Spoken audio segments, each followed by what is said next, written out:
Assalamualaikum warahmatullahi wabarakatuh. Waalaikumsalam warahmatullahi Waalaikumsalam wabarakatuh. warahmatullahi wabarakatuh.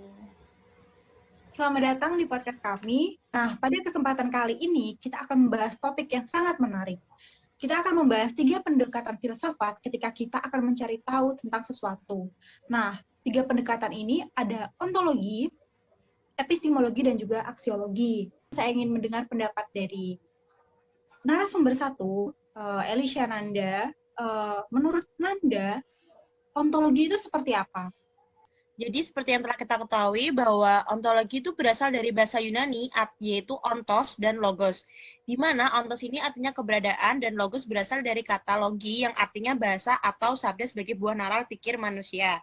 Atau secara sederhana kita sebut sebagai bahasan. Jadi kalau ontologi berarti bahasan-bahasan tentang keberadaan. Di sini dalam ontologi juga diajarkan untuk memisahkan antara penampakan dengan kenyataan. Karena seringkali kita terjebak hanya kepada penampakannya saja, sehingga antara penampakan dengan realita tidak sama. Nah, menurut Nanda, ontologi itu adalah bagaimana kita memisahkan antara realita dan juga penampakan. Kita lanjut ke epistemologi. Bagaimana menurut pandangan Idam tentang epistemologi? Oke, selanjutnya saya akan menjelaskan pengertian dari epistemologi sendiri itu. Kata epistemologi berasal dari bahasa Yunani, yaitu episteme dan logos. Episteme memiliki arti sebuah pengertian, kemudian logos artinya sebuah teori atau ilmu. Jadi dapat disimpulkan bahwa epistemologi merupakan suatu ilmu yang mengkaji tentang sumber pengetahuan dan asal mula metode, struktur, dan valid tidaknya sebuah pengetahuan tersebut. Saya berikan ke moderator. Aksiologi. Bagaimana menurut Nanda aksiologi itu? Oke, terima kasih moderator atas pertanyaannya. Jadi, aksiologi itu terdiri dari kata aksios dan logos. Aksios itu nilai, logos itu bahasan. Jadi, aksiologi itu bahasan seputar nilai. Nah, biasanya dalam aksiologi ini terbagi menjadi 2 bahasan lagi. Yang pertama etika, yang kedua estetika. Etika adalah bahasan yang berkaitan dengan moralitas manusia, baik buruk, boleh tidak boleh, bagaimana seharusnya, bagaimana seistinya, dan lain sebagainya. Estetika berkaitan dengan keindahan, bagaimana sesuatu itu disebut sebagai indah dan tidak indah. Nah, itu sebutan dari aksiologi. Oke, narasumber memberikan contoh dari ketiga pendekatan tersebut. Jadi, menurut pendapat saya, pengertian dari ketiganya tadi, yang pertama dimulai dari ontologi.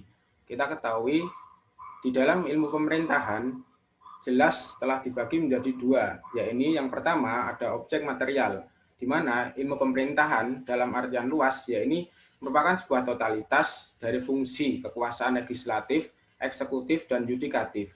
Kemudian terdapat objek forma, di mana di dalam objek forma ini diartikan sebagai arti yang sempit, yaitu sebuah kekuasaan yang hanya dilihat dari sebuah eksekutif, seperti itu. Kemudian penjelasan yang kedua berkaitan dengan epistemologi.